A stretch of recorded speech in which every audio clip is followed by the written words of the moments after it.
Hello बच्चों, आपका हमारे चैनल ITI हब में स्वागत है। आज हम 3 फेस इंडक्शन के इंट्रोडक्शन के बारे में पढ़ेंगे। अगर आप मेरे चैनल पर नए हैं तो प्लीज़ मेरे चैनल को लाइक करिए, शेयर करिए एंड सब्सक्राइब करिए, ठीक है।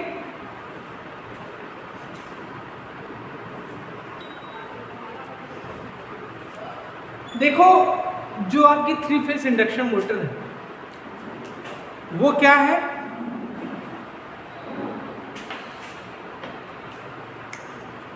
ये आपकी प्योर AC मोटर है। क्या है? प्योर AC मोटर है। 3 फेस इंडक्शन मोटर।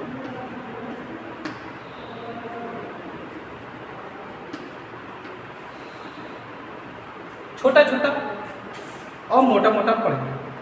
क्या है? ये आपकी प्योर AC मोटर है। क्या है? प्योर AC मोटर है, ठीक। प्योर AC मोटर है मतलब ये आपकी AC पे काम करेगी, DC पे काम नहीं करेगी, ठीक। इस मोटर को हम लोग क्या बोलते हैं? औद्योगिक मोटर बोलते हैं। क्या बोलते हैं?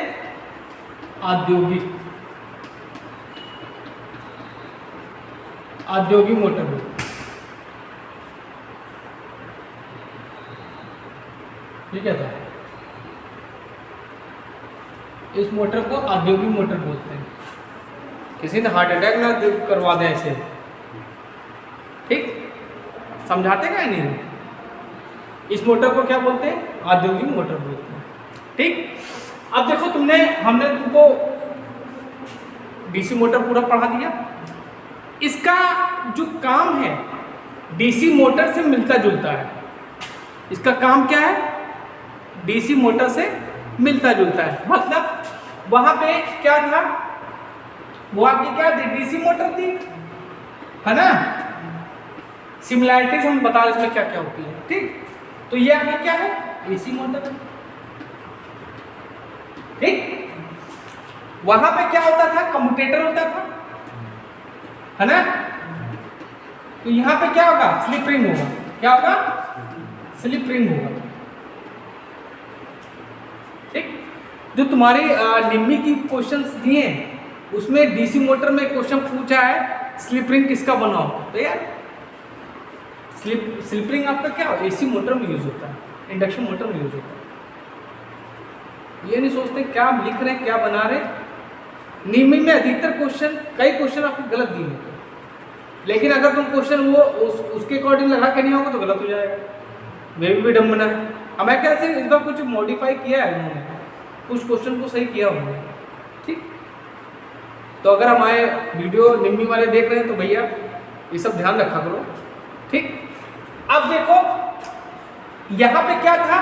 कम्यूटेटर किसका बना था? हाइड्रोकॉपर का बना था। यहाँ बनता है फास्फोरस ब्रॉन्ज का।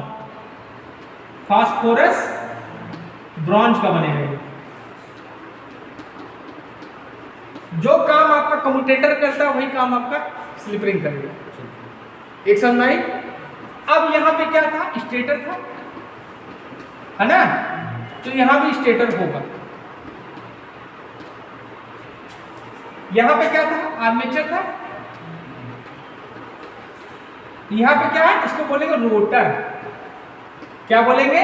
रोटर, ठीक। अब ये तो चीज हो गई। वर्किंग कैसे? DC मोटर की तरह होगा, लेकिन इंडक्शन मोटर का जो कुछ काम करने का तरीका ट्रांसफार्मर से भी मिलता है, ठीक। तो ट्रांसफार्मर से संबंध कर लेते हैं इसके, ठीक। इतना समझ आया?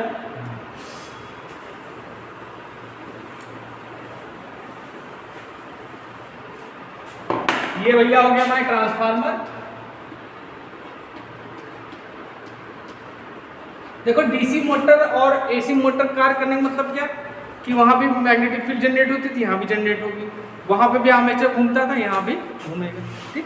ये सिमिलैरिटीज होती है, ठीक। और वहां पे स्टेटर बोलते थे, यहाँ भी स्टेटर बोलेंगे। वहां पे आर्मेचर बोलते थे, यहाँ पे रोटर। ये सिमिलैरिटी। अब वर्किंग प्रिंसिपल की बात करें तो इसका जो वर्किंग प्रिंसिपल है वो ट्रांसफार्मर से मिलता जुलता है, ठीक है। ट्रांसफार्मर से। ये ट्रांसफार्मर हो गया और ये आपकी इंडक्शन मोटर हो गई।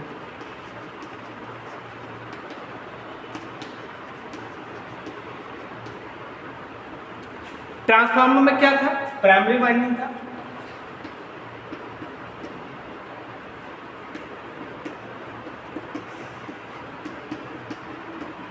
तो भैया यहाँ पे क्या है? स्टेटर है। ये क्या था? फिक्स होता था। ये मूवेबल है। सॉरी ये भी फिक्स है, सॉरी ये भी फिक्स है, ये भी फिक्स है ना। अब आता था सेकेंडरी वाइंडिंग।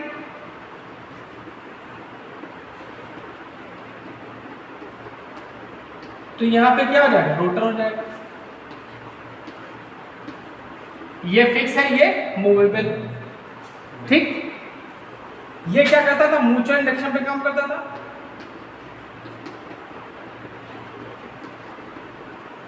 तो भी क्या करेगा? म्यूचुअल इंडक्शन पे काम करेगा।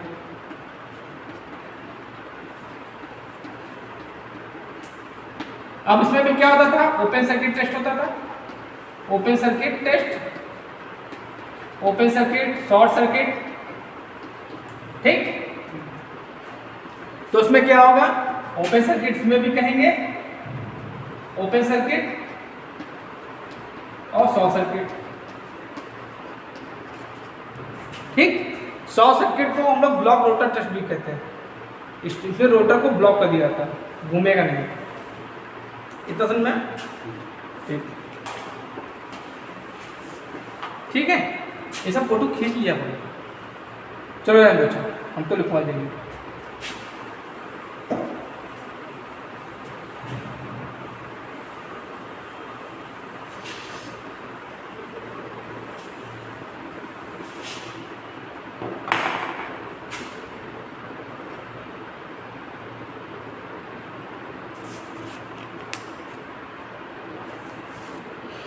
अब इसमें क्या होता है? स्टेटर पे हम लोग 3 फेज सप्लाई देते हैं। स्टेटर पे हम लोग 3 फेज सप्लाई देते हैं। ठीक है, स्टेटर पे हम लोग 3 फेज सप्लाई देंगे। स्टेटर पे कितना? 3 फेज सप्लाई।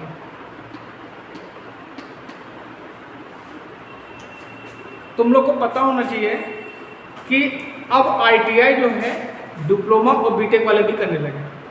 तो ITI का लेवल थोड़ा बढ़ गया। ITI के लेवल क्या होगा? क्वेश्चन का थोड़ा बढ़ गया, तो कुछ चीज़ें आपको एक्स्ट्रा पढ़नी पड़ेंगी। नहीं तो कैसे लड़ोगे बीटेक वालों से और डिप्लोमा वालों से? वो तुम लोग की वैकेंसी खा जाएंगे। समझ गए हो?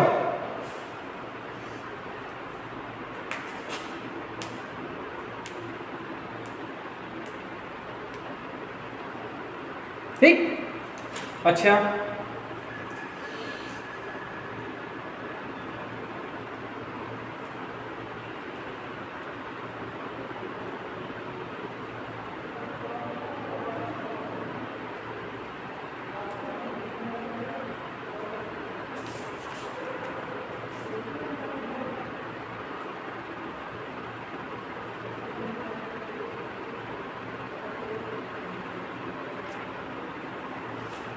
हमने क्या बताया कि इसमें 3 फेज सप्लाई दी जाती है। तो बच्चों तुम लोग को पढ़ा होगा, हमने बताया था कि जब वोल्टेज देते तो करंट फ्लो होगी। ठीक, तो जो पहली करंट फ्लो होगी, ठीक है, पहली करंट फ्लो होगी वो क्या होगी? R।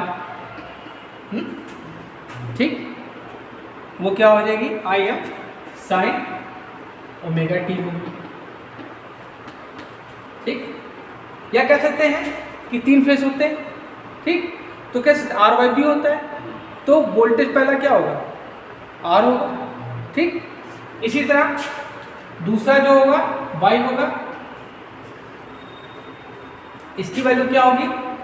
IM sin omega t plus 120 degree. तुमको जब हमने AC फंडामेंटल पढ़ाया था 3 फेज, तो क्या बताया था? तीनों ये जो आपके 3 फेज होते हैं RYB, इनके बीच में कितना डिग्री होता है? 120 डिग्री का। 2 फेजों के बीच में डिफरेंस कितना होता है? 120 डिग्री होता है। इतना पता है? ठीक, और अगर हम इसकी बात करें RYB, तो ये हो जाएगा आपका I max sin omega 100 minus 120 हो जाएगा ये। ठीक है, ये क्या हो जाएगा? ठीक, तो ये आपकी क्या है, जब हम 3 फेज सप्लाई देंगे तो 3 फेज करंट फ्लो होगी। ठीक, हमने 3 फेज सप्लाई दी तो आपकी मतलब जो आर फेज की वजह से कौन सी करंट फ्लो होगी? आई आर करंट फ्लो होगी। वाई फेज के कारण आई वाई करंट फ्लो होगी। ये सब करंट, ये आपकी 3 फेज करंट होगी। ठीक है, अब जब हमने बताया कि ये जो मतलब माइनस में अपने आप चली जाएगी, माइनस में चली जाएंगे, दोनों का डिफरेंस होता है, लिया जाता है। ठीक है, समझ गए? इतना समझ लो, इतना होता है, क्योंकि अगर तुमको समझाने पे आ जाएंगे तो अपर लेवल में चला जाएगा। इतना तुम जान लो, इतना होता है। ठीक, जैसे समझ लो क्या होता है, देखो समझ लो, मोटा मोटा तो समझा देता हूँ। ये आपका हो गया, अब इन दोनों के बीच में क्या 120 का आ गया, तो इसको हमने 120 यहाँ पे जोड़ दिया। ठीक, अगर हम इनके बीच में बात करेंगे तो 120 प्लस 120 240 हुआ। ठीक, लेकिन अब यहां से जाओगे तो कितना हुआ? 240 हुआ। ठीक, हम ऐसे उल्टा नहीं चल रहे, तो जब उल्टा चलोगे तो 120 क्या हो माइनस हो जाएगा ना। तो या तो तुम इसको क्या लिखो, ओमेगा टी प्लस 240 लिखो, या सीधे माइनस 120 लिखो। समझ में आ गया? ठीक, अब क्या हुआ कि 3 फेज सप्लाई 3 आपको करंट मिल गई। अब एक क्वेश्चन और पूछा जाता है कि जो आपको जो रोटेटिंग मैग्नेटिक फील्ड होगा वो क्या होगा? 3 फेज का होगा। ठीक, तो अगर इस तरह हम फिर 5 की वैल्यू निकाले, फ्लक्स की वैल्यू निकाले, तो भी क्या हो जाएगा? ये यहाँ कहाँ से लगा ध्यान रखना। अब देखो, अगर हम 5r की वैल्यू निकालेंगे तो क्या हो जाएगा? 5m sine omega T. ये फ्लक्स की बात हो रही है। ठीक है, क्योंकि फ्लक्स क्या होता है? करंट के डायरेक्टली प्रोपोर्शनल होता है, बताया था डीसी मोटर में। अब इसी तरह अगर हम इसकी 5i फ्लक्स की बात करें तो क्या हो जाएगा? 5 max sine omega T plus 120 हो जाएगा। अगर हम बी 5b की बात करें तो क्या हो जाएगा? 5 max sine omega T minus 120। ठीक, इतना समझ में? अब देखो क्या होता है कि हमने तुमको जब 3 फेज पढ़ाया था ये सब होता है। ठीक, और ये किसका है? ये अल्टरनेटिंग का स्टैंडर्ड इक्वेशन, ये भी पता होगा तुमको। ठीक, अच्छा, अब इन तीनों जो आपके तीनों फ्लक्स हैं, ये जो आपको तीनों फ्लक्स हैं, अगर इनका रिजल्टेंट पूछा जाता है, ठीक है, अगर इन तीनों फ्लक्सों का अगर हम रिजल्टेंट पूछें, ठीक है, इन तीनों फ्लक्स का रिजल्टेंट क्या होगा? तो ये होता है आपका, ये होगा 5r is equal to 3/2 5 max. ये भी रिलेशन तुम्हें याद करना पड़ेगा, या कह सकते हो 5r मतलब क्या है? रिजल्टेंट है। जो मैग्नेटिक, ये फाई क्या है? मैग्नेटिक फील्ड ही, फ्लक्स क्या जो मैग्नेटिक फील्ड बनती है किससे बनती है? फ्लक्स से बनती है। तो ये क्या मैग्नेटिक फील्ड को तो रिप्रेजेंट कर रहा है। तो अगर हम रिजल्टेंट मैग्नेटिक फील्ड की बात करें, रिजल्टेंट, तो क्या हो जाएगा? 1/5 जो मैक्सिमम फ्लक्स होगा उसका 1/1.5 टाइम्स होगा। ठीक, इतना समझ में आया? अच्छा, ये सब इसको क्या करो, इसको अब मैं लिखवा दें, इसको लिखवा दें। ठीक, इतना समझ में आया? अब देखो इसका मोटा मोटा वर्किंग प्रिंसिपल समझो क्या होता है। इतना समझ में आया कि स्टेटर पे हमने 3 फेज सप्लाई दे दी। अब क्या होता है कि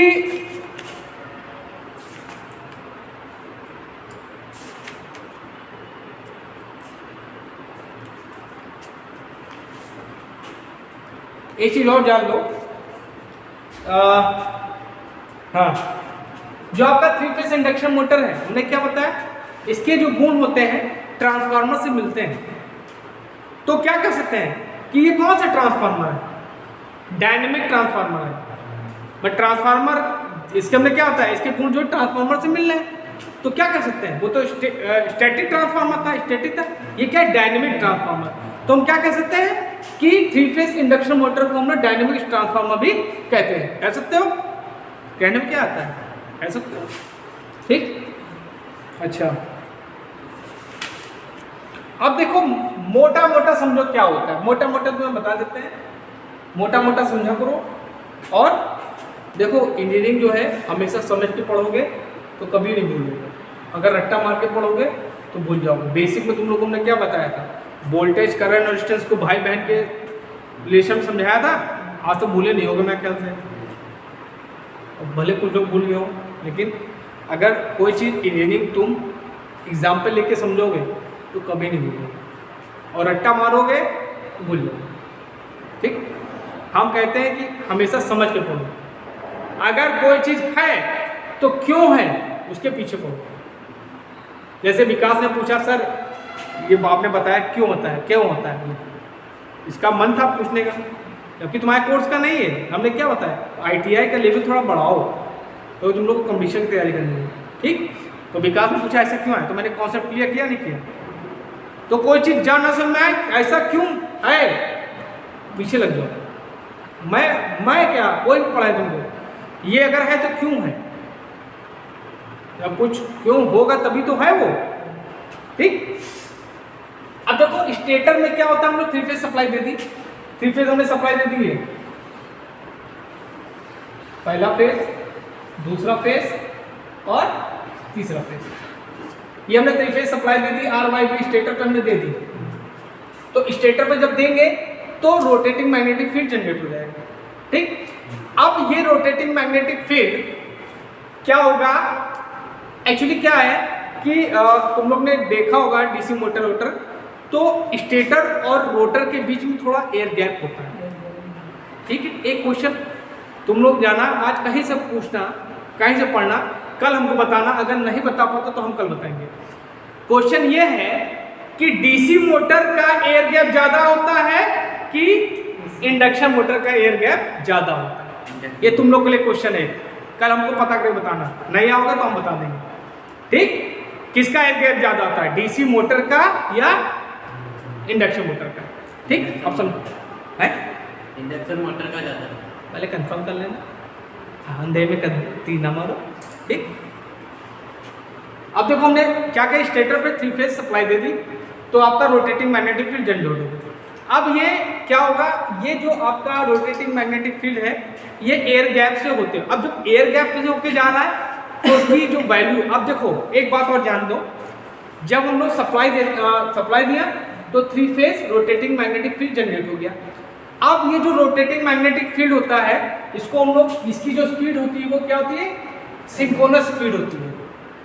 इसके बाद हम लोग को सिंक्रोनस मशीन पढ़ाएंगे, सिंक्रोनस मशीन में 2 आती है, अल्टरनेटर और सिंक्रोनस मोटर, ठीक। तो पहले सिंक्रोनस स्पीड, सिंक्रोनस स्पीड क्या होती है, स्टैंडर्ड स्पीड, मतलब सामान्य स्पीड से बहुत ज़्यादा। तो जो आपका रोटेटिंग मैग्नेटिक फील्ड जनरेट होगा वो क्या होगा, सिंक्रोनस स्पीड पे जनरेट होगा। उसकी वैल्यू क्या होगी, NS = 120F/P। ये आपकी क्या हो गई, सिंक्रोनस स्पीड हो गई, ये आपका नंबर ऑफ पोल्स हो गए, ये आपकी फ्रीक्वेंसी हो गई। ये भी क्वेश्चन पूछा जाता है, इससे न्यूमेरिकल्स कई पूछे जाते हैं, ठीक। अब रोटेटिंग मैग्नेटिक फील्ड आपका सिंक्रोनस स्पीड पे जनरेट हो गया। अब जब एयर गैप से होके आता है तो इसकी स्पीड कम हो जाती है, ठीक। और जब एयर गैप से होके आता है तो स्पीड इसकी कम होती है, तो क्या होता है, ये आता है रोटर पे। कहाँ पे आता है, रोटर पे। रोटर पे आता है तो रोटर और इसके एयर गैप मैग्नेटिक फील्ड में रिएक्शन होती है, ठीक। तो भैया इसकी वैल्यू ज़्यादा होगी और रोटर की कम होगी, तो रिएक्शन होने के बाद रोटर जो होता है इस मैग्नेटिक फील्ड के डायरेक्शन में घूमने लगता है, ठीक है। ये वर्किंग प्रिंसिपल हो गया आपका इंडक्शन मोटर का, ठीक। अब जो रोटर की स्पीड होती है NR, जो रोटर जिस स्पीड से घूमता है उसको बोलते हैं NR। जो NR की स्पीड होती है इससे कम होती है, मतलब NS is greater than NR। जब हम लोग छोटे थे तो हम लोग, हमारे सर थे, महर्षि में पढ़ते थे, एक सर थे हमारे राजीव रंजन, तो ग्रेटर देन और स्मॉलर देन का उन्होंने एक सिंपल सा मेथड बताया था जिससे कभी तुम कंफ्यूज नहीं होगी। क्या? तो नींद आ रही इसको। चील चोंच मारेगी कौवे को। चील बड़ी है कि? चील बड़ी है ना, तो चील अपनी चोंच किसको मारेगी? कौवे को। तो चील कौन हो गई? एनएस हो गया और कौवा हो गया। तो ग्रेटर क्या होगा? जो बड़ा है उस पर चोंच बना दो, सिंपल सा। इतना समझाया?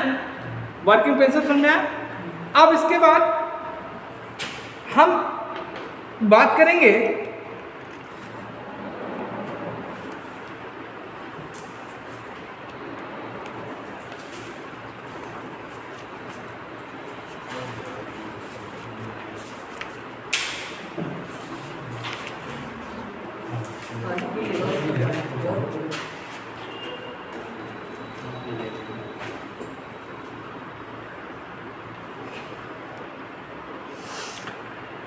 तो चलिए हम लोग बात करेंगे वर्किंग प्रिंसिपल समझना है कैसे क्या होता है। अब हम बात करेंगे सिंक्रोनस स्पीड क्या होता है। नेक्स्ट लेक्चर में कल तुमको पढ़ाएंगे इंडक्शन मोटर के पार्ट्स क्या होते हैं, उसको कल बता देंगे। रोटर कौन सा यूज होता है, इसमें 2 रोटर यूज होते हैं, स्लिप रिंग और वाउंड रोटर, कल बता देंगे। ठीक, तो आज बात करेंगे सिंक्रोनस स्पीड। पहले बात करेंगे सिंक्रोनस स्पीड।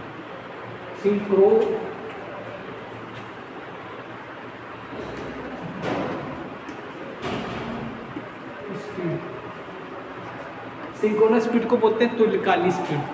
क्या बोलते हैं? तुल्यकाली स्पीड। और इसको रिप्रेजेंट करते हैं हम लोग किससे? अभी क्या बताया था? एनएस। इसको रिप्रेजेंट करते हैं हम एनएस से। ठीक, तो हमने क्या बताया कि जब स्टेटर को हम लोग 3 फेज सप्लाई देते हैं तो उसमें एक rotating magnetic field 3 phase generate हो जाता है। उसकी स्पीड क्या होती है? सिंक्रोनस स्पीड होती है। और उसकी वैल्यू क्या होती है? 120f/p। अगर यहाँ से अगर हम फ्रीक्वेंसी की वैल्यू निकालें तो क्या हो जाएगा? 120f = p/ns। तो f = क्या हो जाएगा? p/ns/120। फ्रीक्वेंसी की बात करेंगे अगर। ठीक, इसी तरह अगर यहाँ से हम पोल्स की वैल्यू निकालना चाहें तो क्या हो जाएगा? p = 120f/p/ns। ये जो आपका फॉर्मूला है इससे क्वेश्चन न्यूमेरिकल आते हैं। ठीक है, अभी आप जब पढ़ाएंगे आगे तो उसके न्यूमेरिकल्स भी आपको करा देंगे। ठीक है, अब हमने क्या बताया? ये हो गया आपकी सिंक्रोनस स्पीड। ठीक, अब इसके बाद है आपका स्लिप। क्या होता है? स्लिप। स्लिप क्या कहते हैं?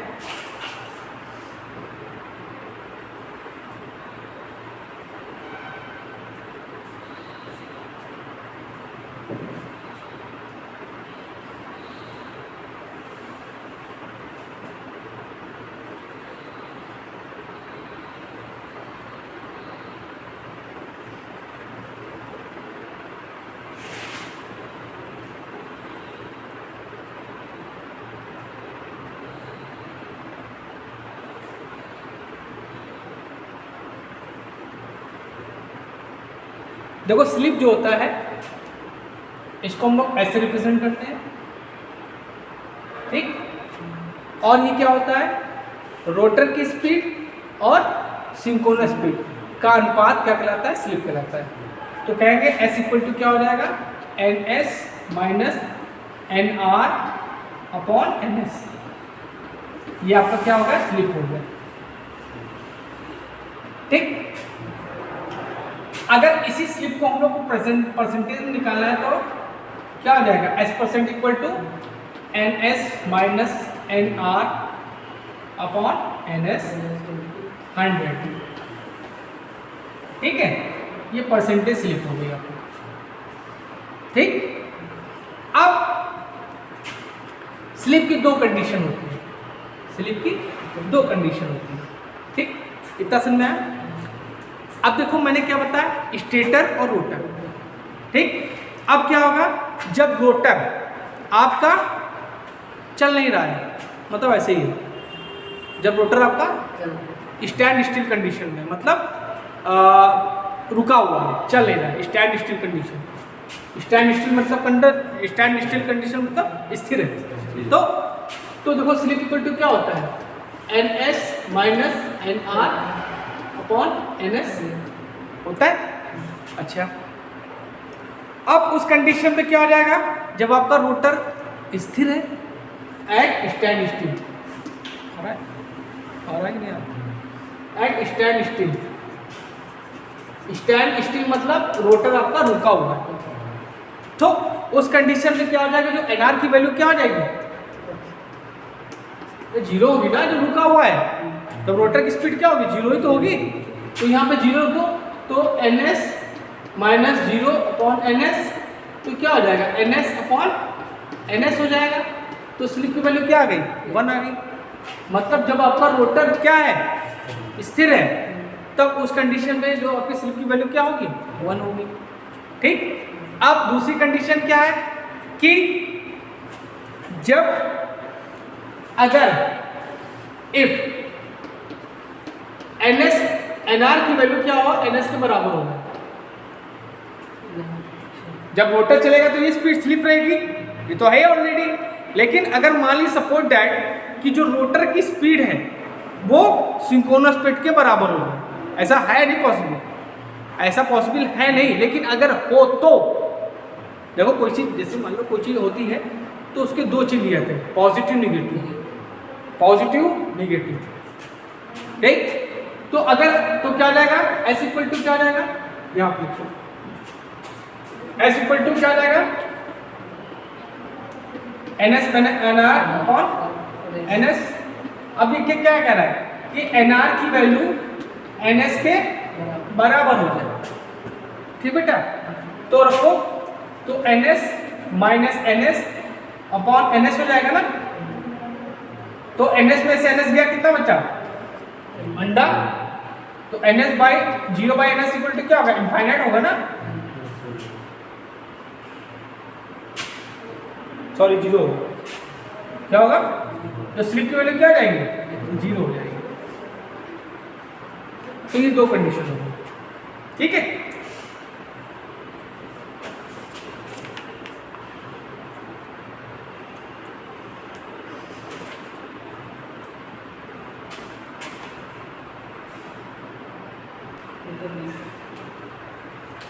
तो बच्चों आज के लिए इतना बहुत है हमारे ख्याल से।